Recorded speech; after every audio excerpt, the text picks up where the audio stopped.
In November 2018, a series of tragic events stunned the city of Los Angeles.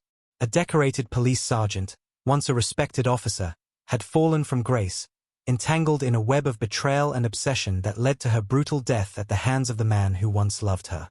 Meanwhile, two high-profile gang leaders were found dead in a bloody shootout, the remnants of a dangerous game that had spiraled out of control. As investigators dug deeper, they uncovered a tangled web of deception, corruption, and a love twisted beyond recognition. What began as an undercover mission had ended in madness, leaving a trail of destruction that shook both the criminal underworld and the lapped to its core. The rhythmic tapping of Jenna Caldwell's fingers against the steering wheel was the only sound in the otherwise silent car. The city lights blurred as she drove, her mind spiraling into a familiar place of contemplation. Another late night, another excuse to avoid the growing chasm between her and Mark. The neon signs of downtown Los Angeles cast shifting shadows across her face, each one a reminder of the double life she was slowly sinking into. Sergeant Jenna Caldwell had built a career on discipline. She was precise, sharp, and fearless, a woman whose name commanded respect in the Los Angeles Police Department. Her colleagues spoke of her in hushed, admiring tones, the officer who could disappear into any role, emerge with evidence that would make cases airtight. Undercover work was her domain. She thrived in it, adapting seamlessly, slipping into roles so deeply that sometimes she feared she might lose herself. Each successful operation had added another layer to her reputation, another reason for the brass to trust her with their most delicate cases. At home, she was a wife. Mark Caldwell, an ex-military man with eyes that had seen too much and a heart that somehow remained gentle, understood her line of work better than anyone. Their relationship had been built on loyalty and trust, forged in the shared understanding of what it meant to serve.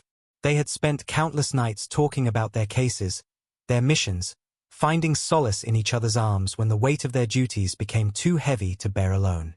Both priding themselves on duty above all else. But something had shifted. The once passionate and steady love had become routine. Safe. Too safe. The fire that had drawn them together now flickered like a dying ember, threatening to extinguish completely.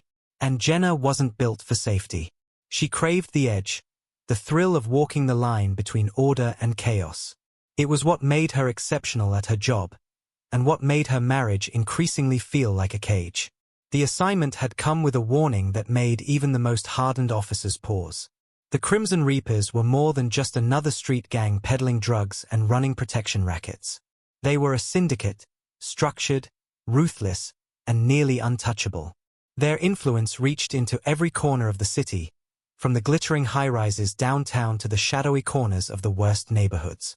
They thrived on fear and brutality, with Dante Ruiz at the helm. He wasn't just a kingpin.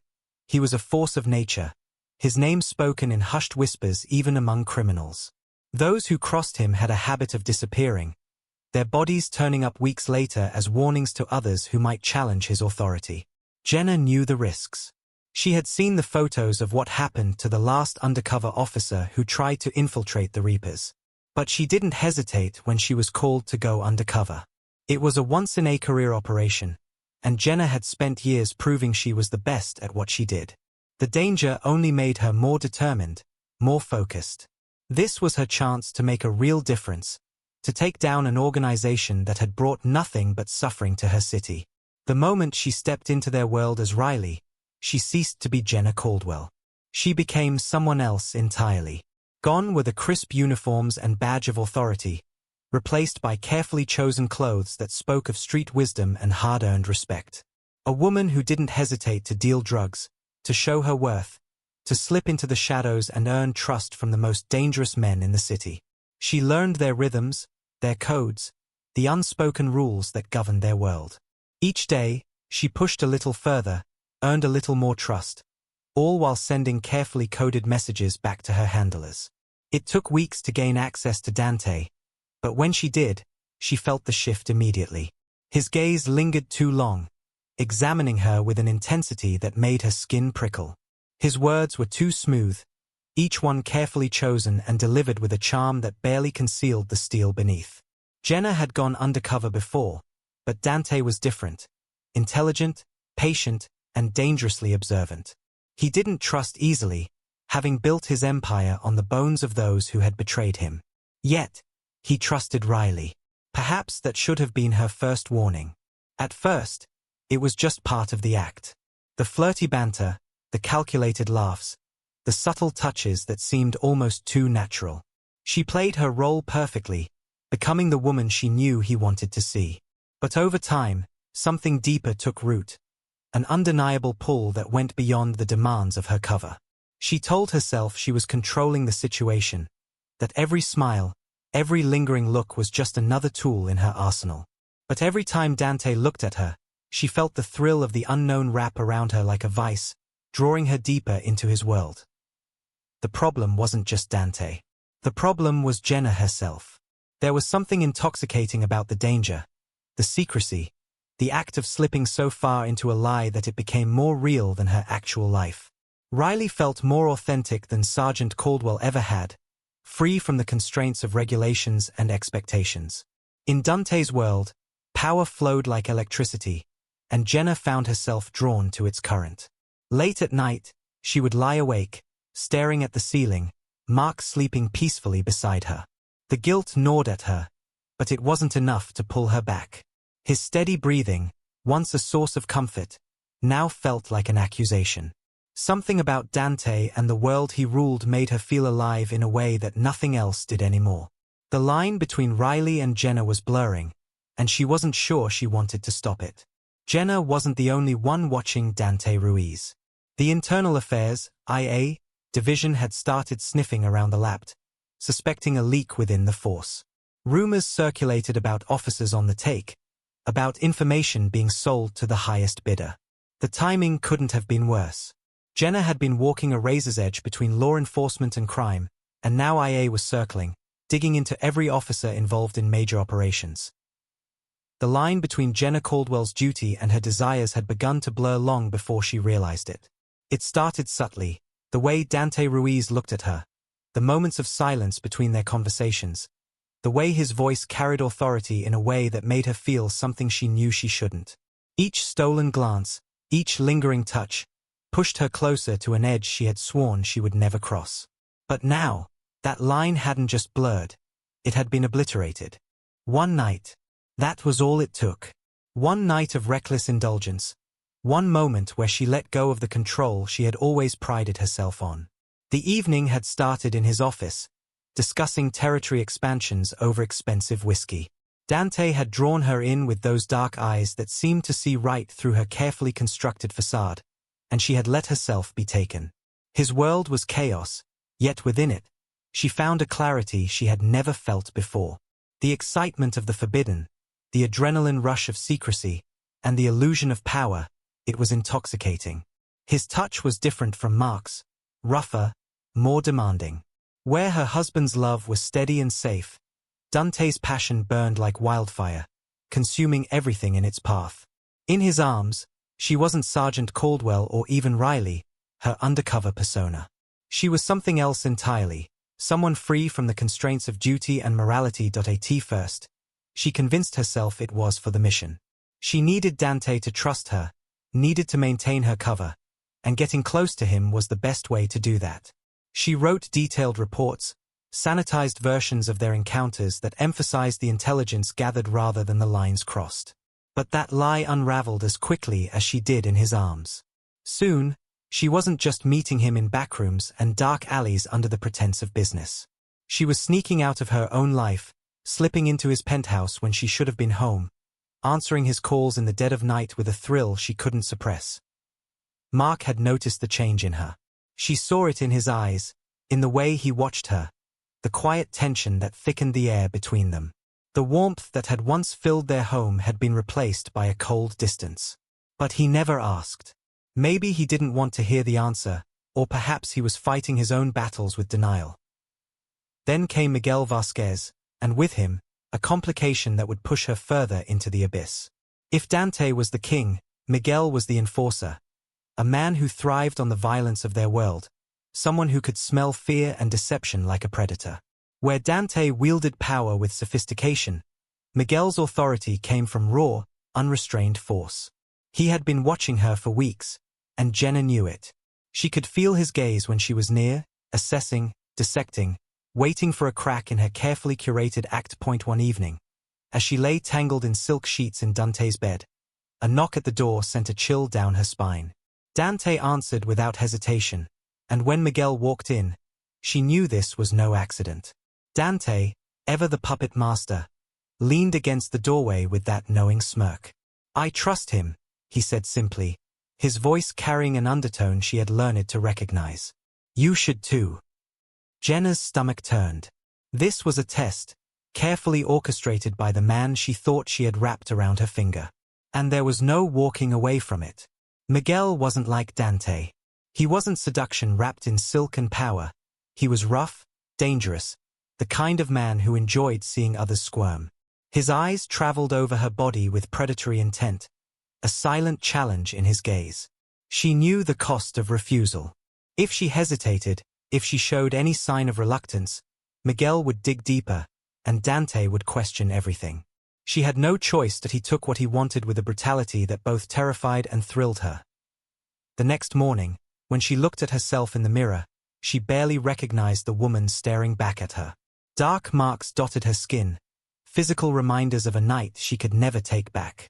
The mission had been compromised the moment she let herself want Dante.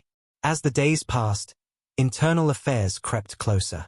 The whispers at the station grew louder, the investigations more intense. Jenna kept her head down, pretending not to notice the glances her fellow officers threw her way. She had built a career on deception, but this was different. This was real, and the consequences would be devastating. Her boss called her in, his expression unreadable. "IA is moving in," he told her. "They think there's a leak in the task force. You need to be careful." The warning in his voice was clear. They were hunting, and she had left too many tracks.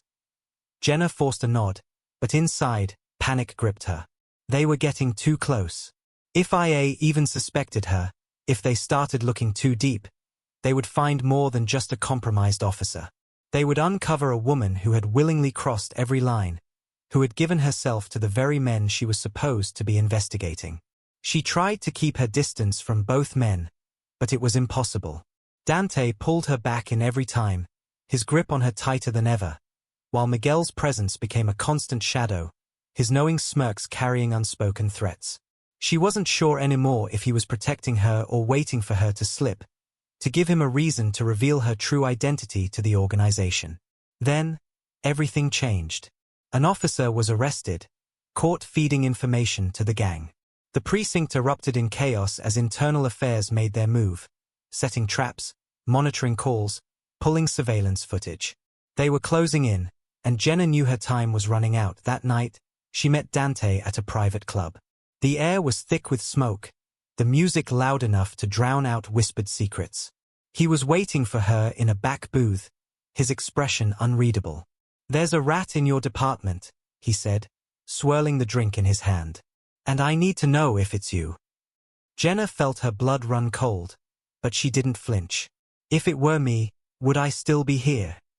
The lie came easily, practiced from months of deception. Dante studied her for a long moment before nodding. But Miguel, lurking in the shadows like a predator, wasn't convinced. He leaned in, his voice low and dangerous. "Maybe we should find out. Test that loyalty of yours again." 2 nights later, she woke to her phone vibrating. A message from an unknown number. "IA has a file on you. Get out." Now Jenna stared at the screen, her pulse pounding. The truth she had been running from was finally catching up. She had lost herself in a game of shadows and desires, and now the price would come due. She had to choose loyalty to the badge, or loyalty to the men who had shown her a darkness she could never forget. Because one way or another, the truth was coming for her. And this time, there was no escape. Mark had always trusted Jenna. It wasn't just the foundation of their marriage. It was what had made them work through years of late-night calls, dangerous undercover operations, and the constant strain of law enforcement life. He had spent years understanding the sacrifices that came with her job, accepting the late nights, the undercover roles, the secrets she had to keep. Their trust was unshakable, built on a shared understanding of duty and commitment. But something was different now. She had changed in ways that went beyond the normal pressures of their work. She avoided his touch like his skin burned her, barely met his eyes when they spoke, and seemed constantly distracted, her mind wandering to places he couldn't follow. It was as if she was somewhere else entirely, and Mark had a sinking feeling he knew exactly where, or rather, with whom. The thought gnawed at him like an infection, eating away at his confidence, his peace of mind. He tried to push it down, to reason with himself, to find logical explanations for her distance. But then the physical symptoms started, and everything took a darker turn. At first, it was subtle enough to ignore. Exhaustion that he chalked up to long hours at work, nights where he woke drenched in sweat that he blamed on stress, unexplained weight loss that he attributed to skipping meals. He told himself it was nothing, just the toll of a demanding job and a struggling marriage. When the fatigue became unbearable, making even simple tasks feel like mountainous efforts, he finally scheduled a doctor's appointment. He hadn't expected much. Maybe stress, maybe a virus, maybe just burnout from years of service. But when the test results came back, his world didn't just change, it shattered completely. HIV positive. Mark sat in the sterile exam room, the doctor's words fading into white noise as his ears rang with the impact of those two words. The fluorescent lights seemed too bright, the medical posters on the wall too sharp, everything taking on a surreal quality as his mind struggled to process the diagnosis. He had been faithful. There was no doubt in his mind about that. He had never strayed, never even entertained the thought. Their marriage might have been strained lately, but his commitment had never wavered. That left only one explanation, one truth he had been trying desperately not to face. Jenna.T first, he refused to believe it, clinging to alternative explanations like a drowning man clutching at straws. Maybe there was a mistake in the lab. Maybe she had been exposed at work, a needle stick during an arrest, some occupational hazard they hadn't caught in time. But deep down, he knew. He had suspected for weeks that something was wrong, and now, the truth was staring him in the face, written in black and white on his medical chart. She had betrayed him in the most profound, the most devastating way possible. When he confronted her that night, she didn't react the way he expected. There were no tears, no remorse, just shock that seemed too practiced, then denial that rang hollow. She gaslit him with the skill of someone used to maintaining a cover, pretending she had no idea how this could have happened. "Mark, I swear to God, I don't know what you're talking about," she pleaded, her voice steady but her hands betraying her. "There's no way. Maybe the test was wrong?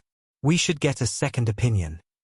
But he saw the way her hands trembled, how she refused to meet his eyes directly, the slight catch in her voice that years of marriage had taught him to recognize. It was enough to confirm what his heart already knew. While Jenna scrambled to cover her tracks, Mark started his own investigation. If she was lying about this, what else was she hiding? He began tracking her movements meticulously, checking her phone when she left it unattended, noting the strange gaps in her schedule that didn't match any official police operations. He even followed her one night, feeling like a stranger in his own life as he trailed her car through the city streets. She was careful, taking random turns, doubling back, constantly checking her rearview mirror like someone who had something to hide. Her training was evident in every evasive maneuver, but Mark had skills of his own. When she finally stopped, Mark's stomach plummeted to his feet. A luxury high-rise in a part of town where no cop's salary could ever touch. A place she had no legitimate reason to be. He parked down the street and waited, his police training kicking in as he maintained surveillance. An hour later, she walked out, but she wasn't alone. The man with her made Mark's blood run cold.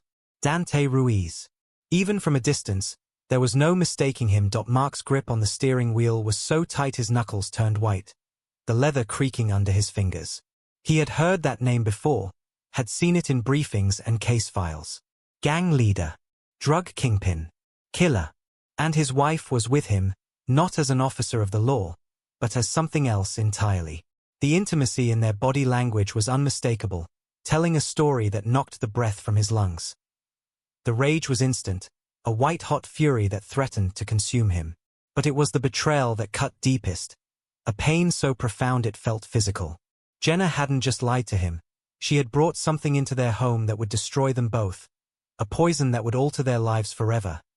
But the worst was yet to come, as the walls began closing in from all sides. Internal Affairs was moving in, their investigation like a noose tightening around Jenna's neck. She had thought she was careful, every move calculated, every lie layered so deeply that she almost believed it herself. But IA was relentless, and they had been watching longer than she knew. The first sign was a tail, an unmarked car that appeared too frequently in her rearview mirror. Then came the formal summons to the station, where she sat across from two IA agents whose expressions gave nothing away. They asked their questions with practiced precision, pressing, circling, waiting for her to slip up. Sergeant Caldwell, have you had any unauthorized contact with known criminals? No. Are you aware of any corruption within the task force? No. She kept her voice steady, but inside, her pulse was a war drum, beating out a rhythm of panic and fear. Then they dropped the bombshell that shattered her carefully constructed facade. We have surveillance footage of you with Dante Ruiz. Everything stopped. Jenna's stomach twisted into a knot so tight she thought she might be sick. She opened her mouth, but no words came out. The agents leaned in, watching her reaction like hawks studying wounded prey. We know you've been in contact with him outside of work. Jenna forced herself to breathe, to stay in control. I was undercover. The agent across from her smirked, a knowing look that told her they had her cornered. Not in a penthouse suite, you weren't. Her entire world was crumbling, the carefully built walls of her deception falling like dominoes. They knew everything. The night Mark finally confronted her with the full truth, he was a different man. Gone was the loving husband, replaced by someone hardened by betrayal. He stood in their kitchen, his expression a mask of calm that terrified her more than any display of rage could have. I know, he said simply, those two words carrying the weight of everything she had destroyed. Jenna felt her knees weaken. Mark, he held up a hand, silencing her. Don't. Just answer one thing. How long? She couldn't speak, the words caught in her throat like broken glass. His jaw clenched, his voice like gravel. Did you even think about me? About what this would do to us? Tears burned at her eyes, but she didn't let them fall. She didn't deserve the release. It wasn't supposed to happen. Mark laughed, a hollow, broken sound that echoed in the space between them. Yeah, I figured. For a long moment, they just stood there, staring at each other across the kitchen that had once been the heart of their home. The weight of everything that had been broken hung in the air, suffocating them both. Then, finally, Mark spoke again, his words final. I'm done. Jenna felt the world tilt beneath her. What? You. Us. This. His voice was raw, empty of everything but pain. You've already killed our marriage, Jenna. I'm just walking away from the wreckage. She wanted to stop him, to tell him she was sorry, that she loved him, that it wasn't what he thought. But that was the problem. It was exactly what he thought. She had destroyed everything they had built together, infected their love with a poison that could never be cured, and she had no one to blame but herself. Mark had thought he had hit rock bottom when he discovered Jenna's betrayal, but that night at the motel, he realized he had barely begun his descent into hell. The dull yellow light of the motel sign flickered overhead as Mark sat in his car, gripping the steering wheel so tightly that his knuckles turned white. His breath was shallow, his mind racing with possibilities, with the terrible certainty that he was about to see something he could never unsee. Jenna had lied to him. Again. After everything, after the confrontation, after the cold silence that had filled their home, she still continued to meet them, Dante and Miguel. The men who had destroyed his life, the men she had chosen over him. He had followed her from their house, keeping a safe distance, watching as she maneuvered through the city streets with a purpose she no longer carried at home. He knew where she was headed before she even turned down the abandoned road leading to the rundown motel on the outskirts of town. The moment she stepped inside room 12 and the door clicked shut behind her, something inside Mark snapped. He shoved open his car door and stormed toward the entrance, his heartbeat a deafening drum in his ears. His mind was a blur of rage and desperation, but his hands were steady as he reached for the gun at his hip. He had no plan, No strategy, just the burning need to confront the truth, to face the reality he had spent so long trying to deny that he didn't knock. He kicked the door open, the wood splintering under the force, and the scene before him shattered whatever hope he had left. Jenna was standing between them, her back to the door, caught in an intimate moment that made Mark's stomach twist with fury. Dante was seated on the bed, a smirk playing at his lips, while Miguel leaned casually against the wall, his gaze sharp and amused. Jenna spun around, eyes wide with shock, her breath hitching as she saw the gun in Mark's hands. "Mark, don't," he growled, his voice barely recognizable even to himself. "Don't you dare say my name." Dante chuckled, his arrogance unshaken. Well, look who finally decided to join the party." Mark's hand trembled, his finger resting on the trigger. His gaze flickered between Jenna and the two men who had taken everything from him. He had imagined this moment 100 times, but now that it was here, he felt nothing but emptiness. "Jenna," he said, his voice quieter now, more dangerous. "Tell me this isn't what it looks like." Tears welled in her eyes, but she didn't speak. Because there was nothing to say. The truth was already written in the way she stood, in the way she looked at them with something Mark had once thought was reserved for him. "She didn't tell you," Dante drawled, standing up and taking a step toward Mark. "She's been one of us for a long time." Mark felt the weight of those words settle deep in his bones. Not just an affair. Not just a mistake. Jenna had chosen them, not just in secret, but openly, deliberately. She had sold herself to the enemy, and in doing so, she had sold him too. Jenna sobbed then, breaking apart before his eyes. "Mark, I didn't mean for it to happen, didn't mean." Mark let out a harsh laugh, shaking his head. "You didn't mean to sleep with them?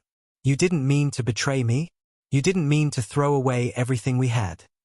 She reached for him, but he stepped back. His mind was unraveling, his grip on reality slipping. He had built his life around her, trusted her, loved her beyond reason, and she had destroyed him for this. Miguel, still leaning against the wall, sighed dramatically. "This is getting tedious.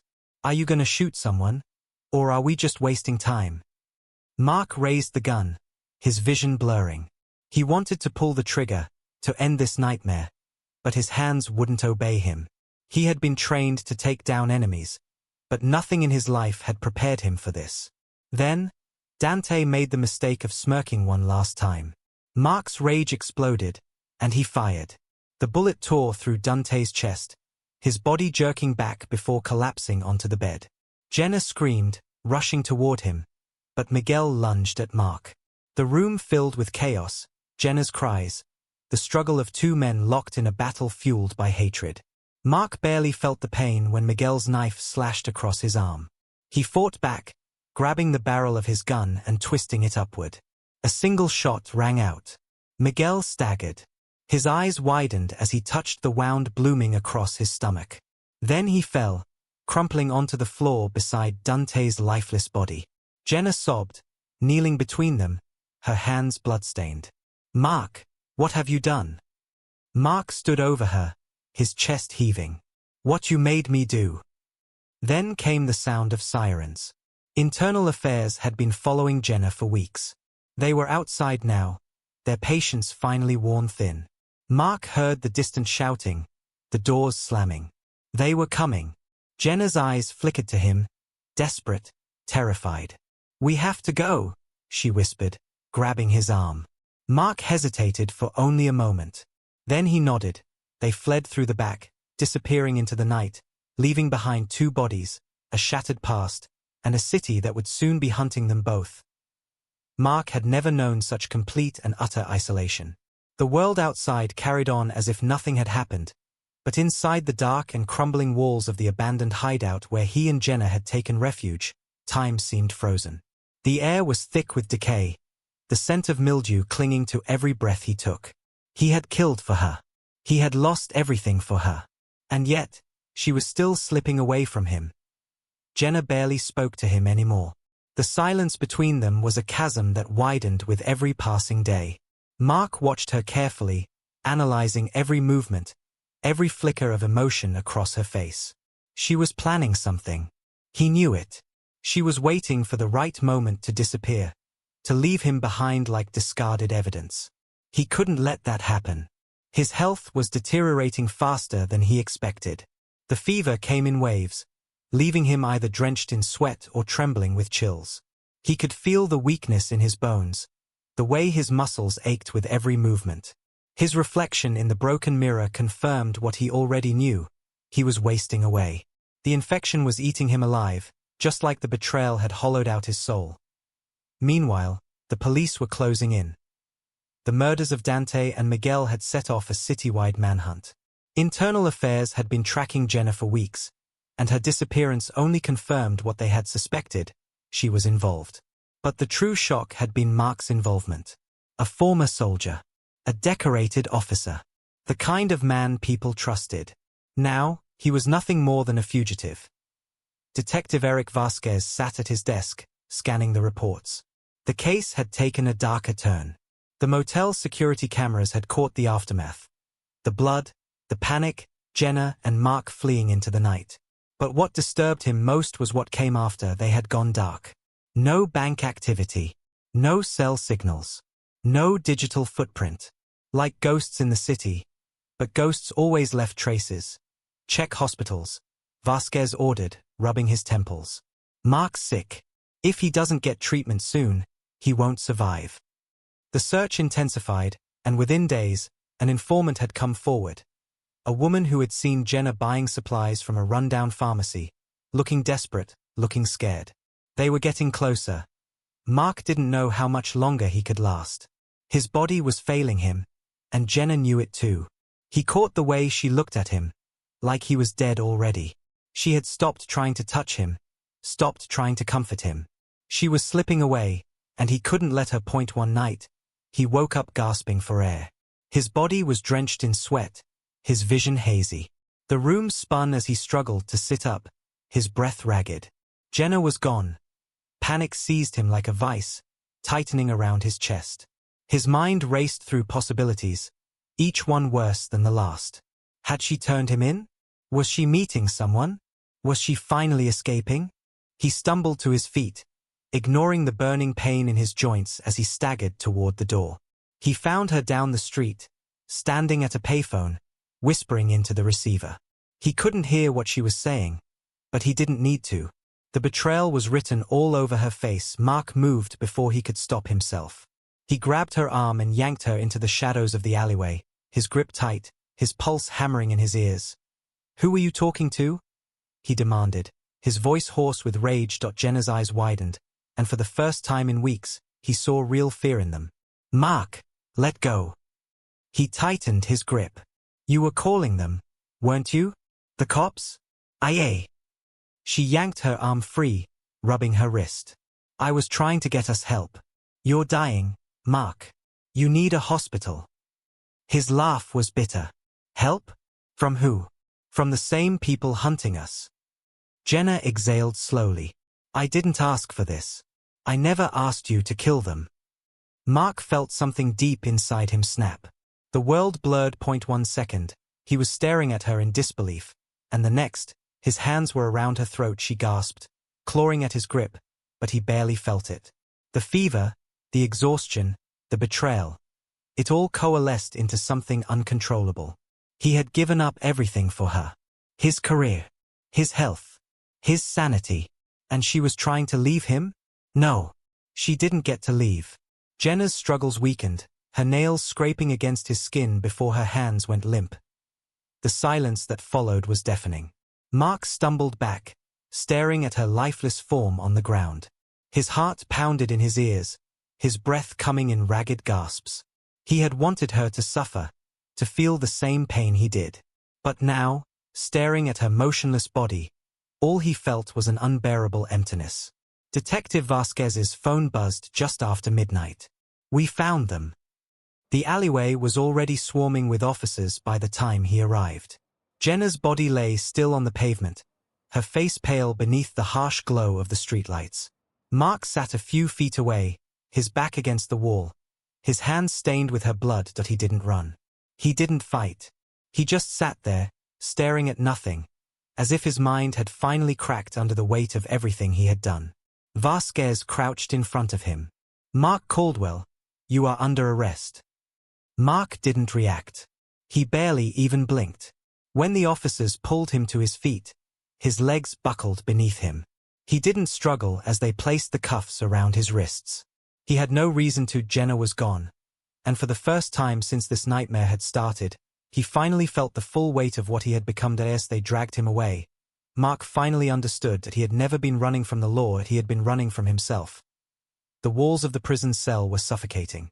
Mark Caldwell sat on the cold steel cot, his body deteriorating by the day.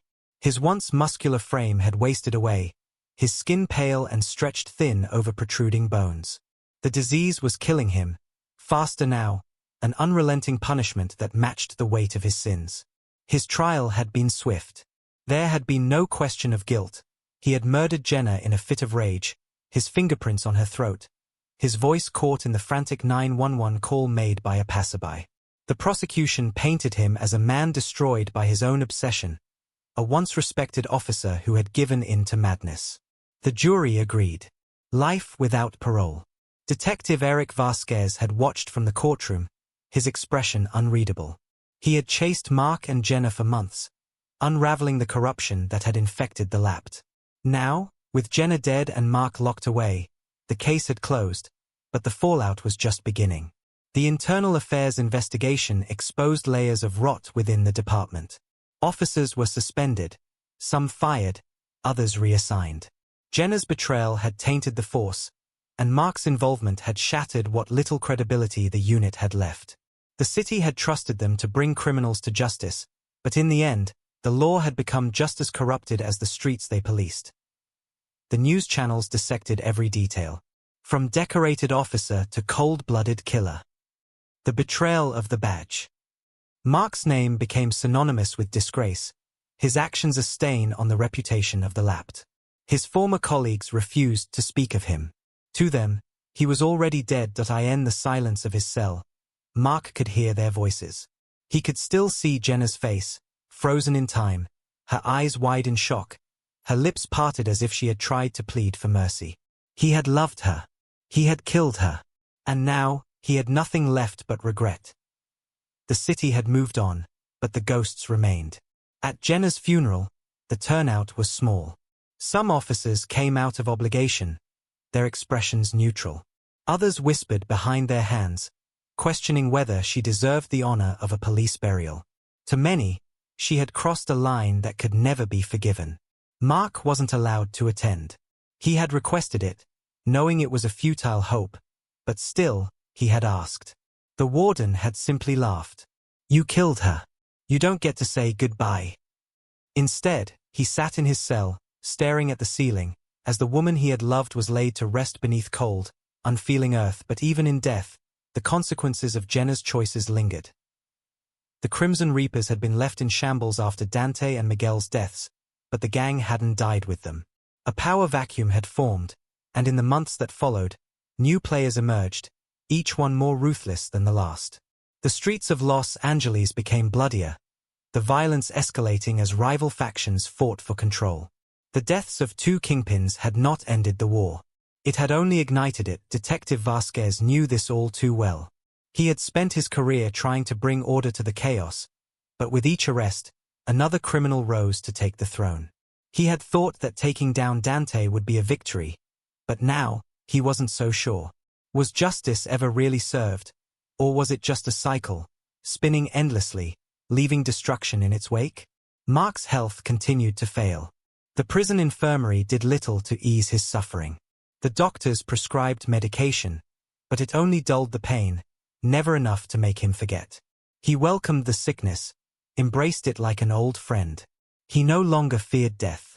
He craved it as the days bled into weeks, his hallucinations worsened.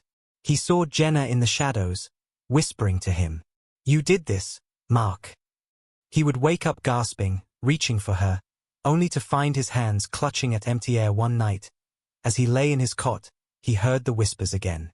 But this time, they weren't in his head. A figure stood outside his cell, watching him.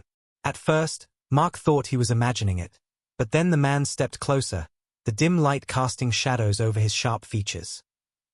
"You took something from us," the man murmured. Mark didn't need to ask who he was. He already knew. The Reapers hadn't forgotten. A cold smile spread across the man's face. "Enjoy your last days, Caldwell." Then he was gone, disappearing into the depths of the prison. Mark knew what was coming. He had seen it before, had witnessed how prison justice worked. He had been a cop. He had locked men away for less. And now, the roles were reversed. There would be no appeals. No last-minute saves. Just vengeance. Detective Vasquez got the call a week later. Mark Caldwell was dead. The details were vague. A prison fight gone wrong, they said. No suspects.